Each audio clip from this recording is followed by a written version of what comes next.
So, good morning mga Luzon, Visayas, and Mindanao, no?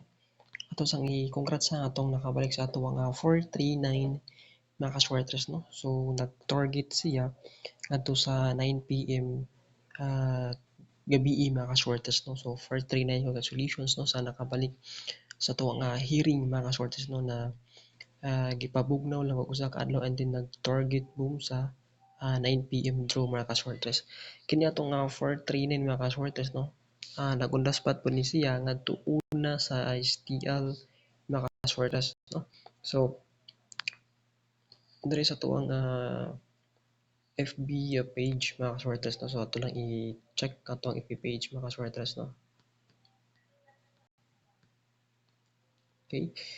So, mo ni siya mga kaswertres, no? Kauban ni sa tuwang gihatag na kini ang 406, oo, 5 p.m. no mga kaswertres, no? Usa ni muning kauban sa tong hearing, no? Nag-undaspat sa di siya mga kaswertres, no? And ang kining 934 no mga kaswertres, to sa Lapu-Lapu and Cebu Province, no? So, congratulations sa itong combinations no, na ning lusot pagka alas 9 nga draw mga kaswertres, no? So, aping ninyo atong gihatag na bag-o nga hearing mga kaswertres, no? Okay, so ayun mga kaswertres, congratulations again sa mga nakadaog sa ating combinations mga kaswertres.